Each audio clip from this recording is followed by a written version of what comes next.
आदिवासी दिवस 9 अगस्त की तैयारियों के बीच छत्तीसगढ़ में आरक्षण का मुद्दा एक बार फिर से सियासी गर्मी पैदा कर रहा है। यह दिन एक बार फिर सिर्फ एक सांस्कृतिक उत्सव नहीं बल्कि सामाजिक न्याय और संवैधानिक अधिकारों की मांग का प्रतीक बनते जा रहा है। आदिवासी समाज, ओबीसी महासभा और विपक्षी कांग्रेस ने सरकार और राजभवन के खिलाफ मोर्चा खोल दिया है। असल में बात छत्तीसगढ़ विधानसभा द्वारा 2 दिसंबर 2022 को पारित 76% आरक्षण संशोधन विधेयक की है, जो अब तक राजभवन में लंबित पड़ा है। इस ऐतिहासिक बिल में अनुसूचित जाति, अनुसूचित जनजाति और अन्य पिछड़ा वर्ग को 27% और आर्थिक रूप से कमजोर वर्ग को 4% आरक्षण देने का प्रावधान है। लेकिन 2 साल बीतने के बाद भी राज्यपाल द्वारा इस पर हस्ताक्षर नहीं किए गए, जिससे जन का आक्रोश बढ़ता जा रहा है। ओबीसी महासभा का कहना है कि उन्हें अभी भी केवल 14% आरक्षण मिला है, जबकि उनकी आबादी कहीं अधिक है। महासभा ने रायपुर कलेक्टर और पिछड़ा वर्ग आयोग अध्यक्ष को ज्ञापन सौंपकर जल्द हस्ताक्षर की मांग की और चेतावनी दी है कि यदि आरक्षण नहीं मिला तो आंदोलन तय है। संभाग अध्यक्ष हेमंत कुमार साहू का कहना है कि शिक्षा, रोजगार और पदोन्नति में उन्हें लगातार नुकसान उठाना पड़ रहा है।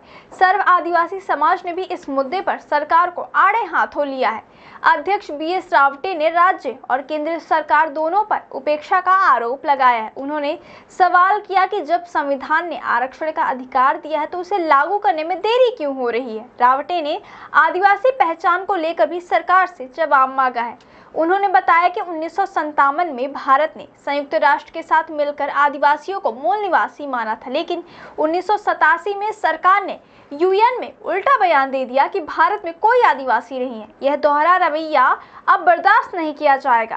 कांग्रेस के प्रदेश अध्यक्ष दीपक बैज ने भी केंद्र और राज्य सरकार पर सवाल खड़े किए हैं। उन्होंने कहा कि जब कांग्रेस की सरकार थी तब यह बिल पास किया गया, लेकिन अब तक राज्यपाल के हस्ताक्षर नहीं किए गए हैं। उन्होंने पूछा कि जब डबल इंजन की सरकार है तो फिर यह चुप्पी क्यों। हालांकि यह भी ध्यान देने योग्य बात है कि 76% आरक्षण वाला यह बिल संवैधानिक सीमा 50% से अधिक है। यह केंद्र सरकार के लिए कानूनी और राजनीतिक चुनौती बन सकता है।